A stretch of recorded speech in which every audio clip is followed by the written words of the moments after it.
السلام علیکم پیارے ساتھیوں، سیدھا اسٹوری پوائنٹ پر جو کہانی آج پیش کر رہی ہوں، یہ کہانی بہت عجیب و غریب ہے۔ ایک ایسا ڈھونگی بابا جو کرتا تھا آنکھوں سے زنا، وہ آنکھوں کے ذریعے عورتوں کو اپنی ہوس کا نشانہ بناتا تھا۔ کس طرح ایک عورت کا اس نے گھر برباد کر دیا، آئیے یہ سچی کہانی سنتے ہیں۔ اس سے پہلے ہمارے چینل سیدھا اسٹوری پوائنٹ کو سبسکرائب کریں اور بیل کو دبائیے۔ میری زندگی میں پیش آنے والے اس واقعے کو تقریباً 20 سال گزر چکے ہیں۔ اس واقعے نے میری ہستی بستی زندگی اور جنت نما گھر کو برباد کر دیا۔ اس کے بعد ہی میں در در کی ٹھوکریں کھانے پر مجبور ہو گئی ہوں۔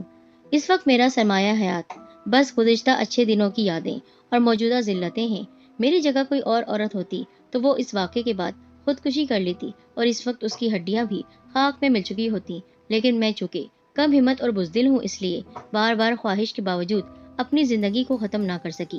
میری شادی خاندان میں ہوئی تھی۔ شادی کے بعد 3 سال پلک جھپکتے گزر گئے، لیکن تیسرے سال کے آخری ماہ میں مجھے احساس ہوا کہ میری شادی کو اتنی مدت گزر گئی ہے، اور پھر میری زندگی میں پرتشویش اور پریشانی کے دنوں نے حملہ کر دیا۔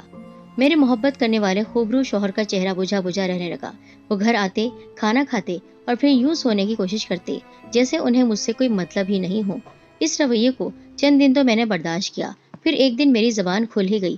جمشید، میری سمجھ میں نہیں آتا کہ آج کل آپ کا منہ کیوں بنا ہوا ہے۔ میرا منہ تو نہیں بنا ہوا، لیکن میں فکر مند ضرور ہوں، جمشید نے اپنے مخصوص ٹھہرے ٹھہرے لہجے میں کہا۔ کیا فکر ہے آپ کو؟ میں نے ان کی آنکھوں میں کچھ پڑھنے کی کوشش کرتے ہوئے کہا۔ میرا خیال تھا کہ بات تمہیں معلوم ہوگی۔ امی نے تم سے کسی مسئلے پر کچھ نہیں کہا؟ نہیں، کوئی خاص بات نہیں۔ چند دن پہلے انہوں نے بس اتنا کہا تھا کہ میں آپ کے ساتھ جا کر کسی اچھی ڈاکٹر سے اپنا معائنہ کروا لوں۔ چونکہ معائنہ کرانے والا مشورہ میری سمجھ میں نہیں آیا، اس لیے میں نے اس پر دھیان نہیں دیا۔ میرا خیال ہے کہ میں صحت مند ہوں، اس لیے میں نے آپ سے بھی اس بات کا تذکرہ نہیں کیا۔ میں نے انہیں سب کچھ بتا دیا۔ اوہ، شاید یہ بات تمہاری سمجھ میں نہیں آئی، جمشید نے میری طرف تعجب سے دیکھتے ہوئے کہا۔ بات صحت کی نہیں، اولاد کی ہے۔ امی کا خیال ہے کہ اب تک ہمیں صاحب اولاد ہو جانا چاہیے۔ آج بھی انہوں نے میرے گھر آتے ہی اسی سلسلے میں پوچھا تھا۔ اتنا کہہ کر جمشید چند لمحے رکے، پھر بولے، میں نے ان سے کہا ہے کل لے جاؤں گا۔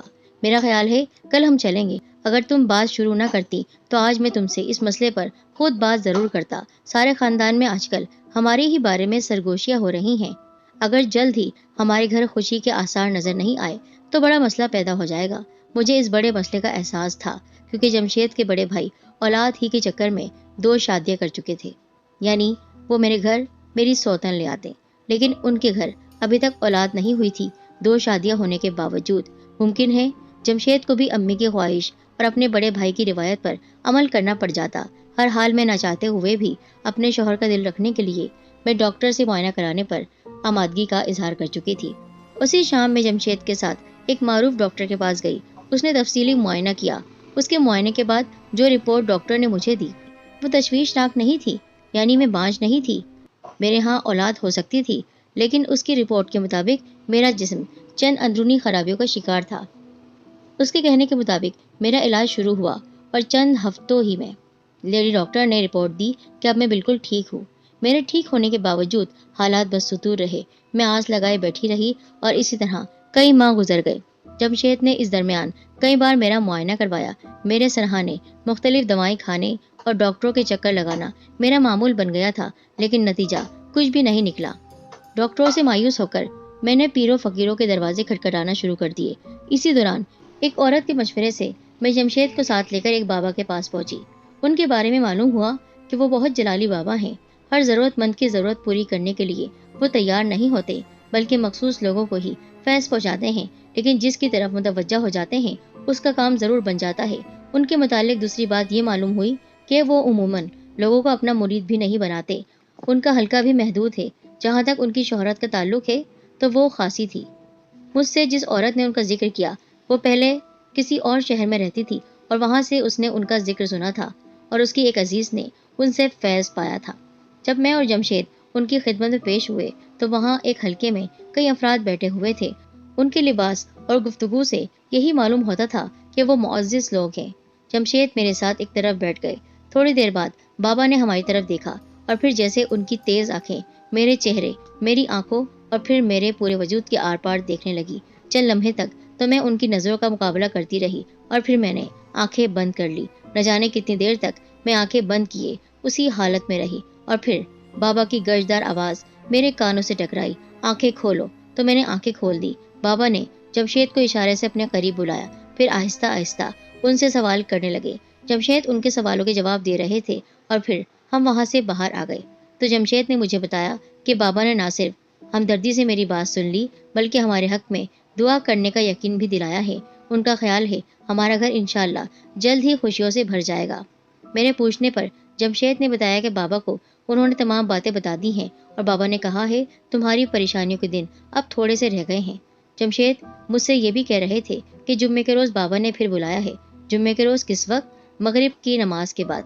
پھر جمعے کے دن مغرب کی نماز کے بعد میری ساس جمشید، میری بڑی نند بابا کے دربار میں میرے ساتھ حاضر ہوئے۔ اس وقت ہمارے سوا وہاں پر کوئی اور نہیں تھا۔ بابا نے مسکراتی ہوئی آنکھوں سے میری ساس، نند اور جمشید کی طرف دیکھا اور جب بولے تو مجھے یوں لگا ان کی آواز رم جھم کرتی ہوئی پھوار کا ترنم ہے۔ تھوڑی ہی دیر میں تمام افراد نے گردنیں جھکا دیں اور بابا بول رہے تھے، آپ لوگ کسی اچھے بڑے اور معزز خاندان کے لگتے ہیں۔ مجھے اشارہ ملا ہے کہ آپ جیسے شریف لوگوں کی جس مقصد کے لیے آپ یہاں پر آئے ہیں اس مقصد کو میں پورا کر دوں۔ وہ بہت جلد پورا ہو جائے گا اللہ کے حکم سے۔ اللہ اپنے محبوب بندوں کو آزمائش میں ڈالتا ہے، لیکن اب آپ لوگوں کی آزمائش کے دن ختم ہونے والے ہیں۔ اتنا کہہ کر بابا نے میری طرف نگاہ کی۔ چونکہ میں نے اپنی گردن جھکائی نہیں تھی اور ان کے چہرے ہی کو دیکھ رہی تھی، اس لیے ان کی نظروں نے میری آنکھوں کا احاطہ کر لیا اور پھر میرا دل تیزی سے دھڑکنے لگا۔ مجھے یوں لگ رہا تھا جیسے میرے وجود میں لہریں دوڑ رہی ہیں بجلی کی۔ میری آنکھوں سے شعلے نکل رہے تھے، لیکن یہ کیفیت زیادہ دیر برقرار نہیں رہی۔ بابا کی سحر انگیز آنکھیں میرے چہرے سے ہٹ گئی اور میں نے گردن جھکا دی۔ 2 ہفتے تک ہم لوگ اسی طرح بابا کے پاس گئے اور پھر میری ساس نے بابا کو شام کے کھانے کی دعوت دی۔ بابا نے گھر آنے سے انکار کر دیا، لیکن جب میری ساس نے بہت اصرار کیا تو بابا نے دعوت قبول کر لی۔ اس دعوت کے بعد بابا اکثر ہمارے گھر آنے لگے۔ تمام خاندان انہیں سر آنکھوں میں بٹھانے لگا۔ پھر رفتہ رفتہ یوں ہوا کہ وہ ہر شام کو ہمارے گھر آتے اور رات گئے واپس چلے جاتے۔ میں نے اس دوران میں جمشید کو یہ خوشخبری دی کہ میں ماں بننے والی ہوں۔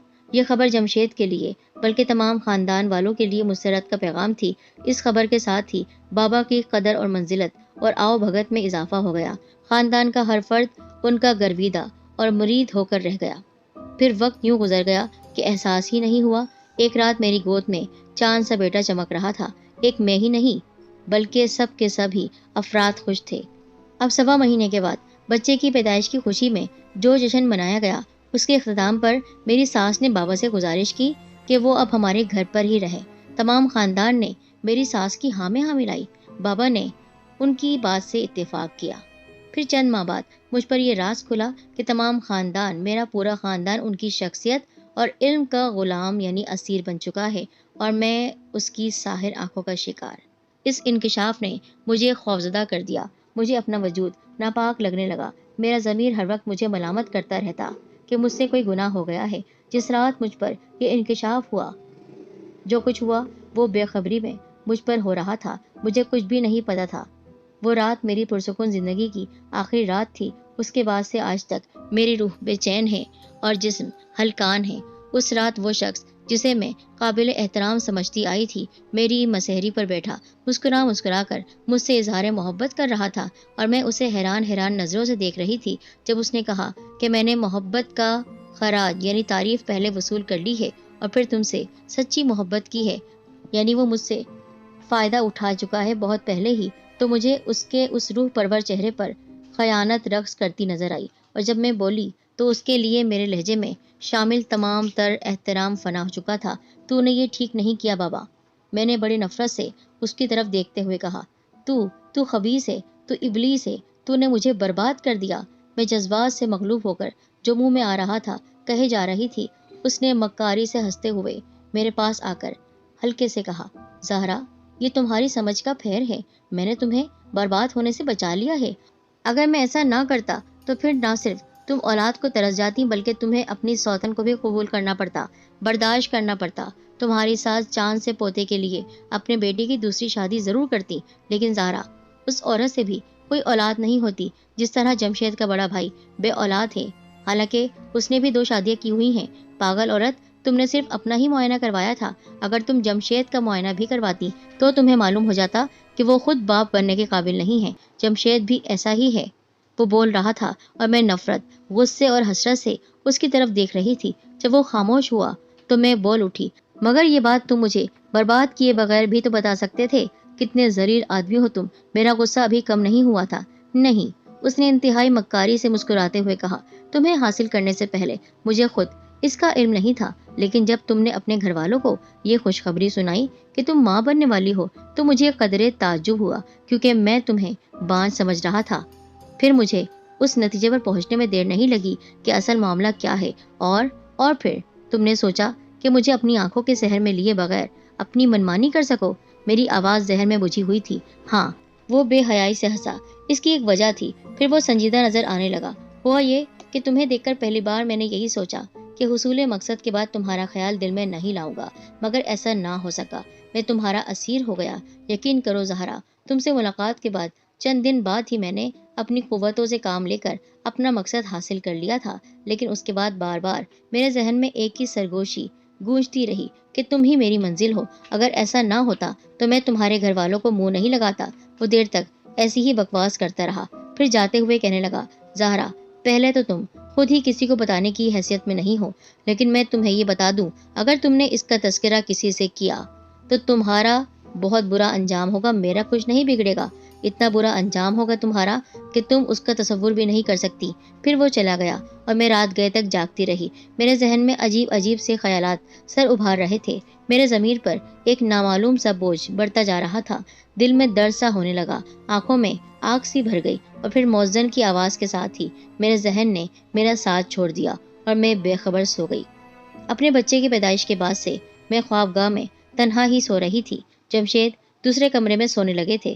چند دن تو میں سمجھتی رہی کہ یہ شاید وقتی طور پر ہوا ہے، لیکن بعد میں معلوم ہوا کہ یہ ساری کارستانی اسی شیطان بابا کی تھی۔ اس نے میری ساس سے کہا تھا کہ بچے کی پیدائش کے بعد ہم دونوں میاں بیوی کا الگ الگ سونا اور تقریباً 1 سال تک ایک دوسرے کے قریب نہ آنا ضروری ہے، ورنہ بچے پر کوئی اندیکھی مصیبت ٹوٹ سکتی ہے۔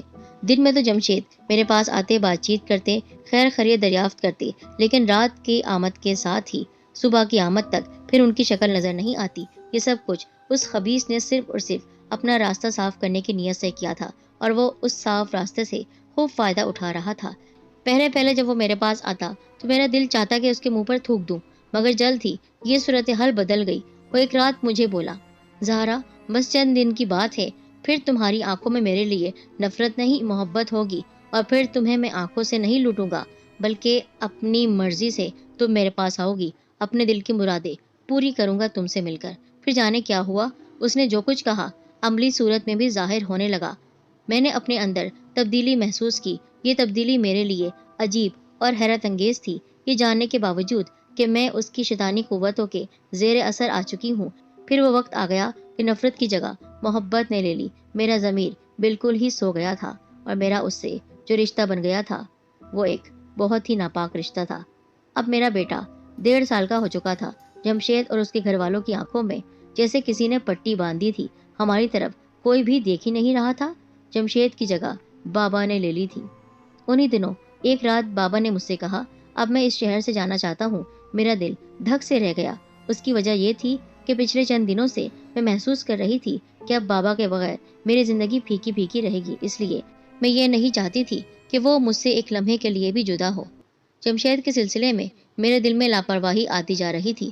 مجھے وہ اپنا شوہر نہیں لگتا تھا، بلکہ میرا شوہر وہ بابا بن رہا تھا۔ لیکن اس کے برعکس جمشید کے دل میں میری محبت زیادہ ہو گئی تھی۔ اس کا احساس مجھے اس کے عمل سے ہوتا تھا۔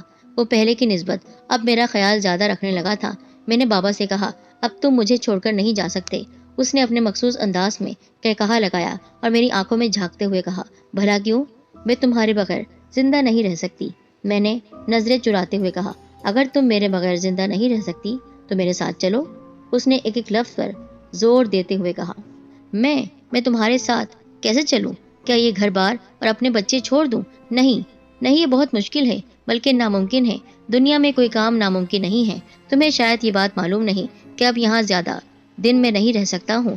میں بہت جلد یہاں سے چلا جاؤں گا۔ اگر تم کو واقعی مجھ سے محبت ہے تو پھر میرے ساتھ چلنا ہوگا۔ سوچوں گی کہ مجھے کیا کرنا چاہیے۔ میں الجھے لہجے میں بولی، سوچنے کا اب وقت نہیں ہے، یہ وقت فیصلہ کرنے کا ہے۔ اس کی وجہ یہ ہے کہ کل رات کسی بھی لمحے میں یہاں سے چلا جاؤں گا، اس نے میرے قریب آتے ہوئے کہا۔ پھر اس کی جادوئی آنکھیں میری طرف اٹھی۔ پھر کچھ ہی دیر میں وہی ہوا جو وہ چاہتا تھا۔ دوسری رات تقریباً 2 بجے جب میں جمشید کے گھر سے فرار ہو رہی تھی تو میں نے بابا سے کہا تھا، کیا یہ ممکن نہیں کہ میں اپنے بچے کو ساتھ لے جاؤں؟ یہ میرے بغیر کیسے رہے گا؟ ممکن تو ہے، لیکن یہ میرے لیے پریشانی کا سبب بنے گا۔ بس چند دن کی بات ہے، پھر یہ ہمارے پاس ہی ہوگا۔ میں کوشش کروں گا کہ اسے دوبارہ تم تک پہنچا دوں۔ فی الحال اسے یہیں رہنے دو۔ جمشید کی امی اس کا بہت خیال رکھتی ہیں۔ ہمارے آنے والے کل کے لیے یہی بہتر ہے کہ بچے کی جدائی کا غم وقتی طور پر برداشت کر لیں، ورنہ نہ صرف ہم بلکہ بچہ بھی مصیبت میں پھنس جائے گا۔ اس نے ٹھہر کر کچھ اس انداز میں کہا کہ مجھے خود بھی اس کی بات تسلیم کر لینے میں ہی عافیت لگی۔ وہ بچے کو اپنے ساتھ کیوں نہیں رکھنا چاہتا تھا، یہ بات مجھے بعد میں معلوم ہوئی۔ وہ بہت چالاک اور شیطانی فطرت کا مالک تھا۔ اس نے سوچا تھا اگر ماں اور بچہ دونوں ہی گھر سے غائب ہو گئے تو گھر والے پاگل ہو جائیں گے اور ان کی بھاگ دوڑ زیادہ ہو جائے گی۔ صرف میرے گھر سے بھاگ جانے پر اتنا ہنگامہ نہیں ہوگا۔ چند دن کی تلاش کے بعد سب لوگ بچے کی نگہداشت میں اس کے خیال رکھنے میں لگ جائیں گے اور مجھ پر لعنت بھیج دیں گے۔ پھر شاید ہوا بھی یہی۔ میں اس بابا کے ساتھ دوسرے شہر میں آ گئی۔ اس شہر میں انسانوں کا سمندر میں ہمارا گم ہو جانا کوئی حیرت کی بات نہیں تھی۔ 10-12 دن تو اس غیر شخص کے ساتھ میں ایک ہوٹل میں رہی اور پھر ایک رات ہم ایک گھر میں آ گئے۔ جس کوارٹر میں ہم آئے تھے اس میں ضرورت کی ہر چیز موجود تھی، اور یہ آثار بھی کہ ہم سے پہلے بھی وہاں کچھ لوگ رہتے تھے جو آج ہی کہیں گئے ہیں۔ میرے پوچھنے پر بابا نے یہ کہہ کر میری تسلی کر دی کہ یہاں میرے بھائی اور ان کے بچے رہتے تھے، وہ آج ہی دوسری جگہ چلے گئے ہیں۔ اس کے کہنے کا انداز ایسا تھا کہ مجھے تسلی نہیں ہوئی اور میں شک بھری نظروں سے اس کی طرف دیکھنے لگی۔ اس نے میری نظروں کا مطلب سمجھتے ہوئے مسکرا کر کہا، تم بڑی شکی مزاج ہو زہرا، لیکن میرے سلسلے میں تمہارے شکوک تمہیں سکون سے نہیں رہنے دیں گے، اس لیے شک اپنے دل سے نکال دو۔ اتنا کہہ کر تھوڑی دیر کے لیے وہ خاموش ہوا، پھر بولا، میں نے زندگی میں پہلی بار کسی عورت کے سامنے ہتھیار ڈالے ہیں، اور وہ عورت صرف تم ہو۔ شاید تمہیں معلوم نہیں کہ میری زندگی میں کئی عورتیں آئیں اور چلی گئیں، یا یہ کہنا زیادہ مناسب ہے کہ میں نے اپنے مطلب کے حصول کے بعد انہیں اپنی زندگی سے دودھ سے مکھی کی طرح نکال کر پھینک دیا، مگر تم ان میں سے نہیں ہو۔ تمہیں تو مجھ پر شک کے بجائے خود پر فخر ہونا چاہیے، لیکن کچھ نہیں۔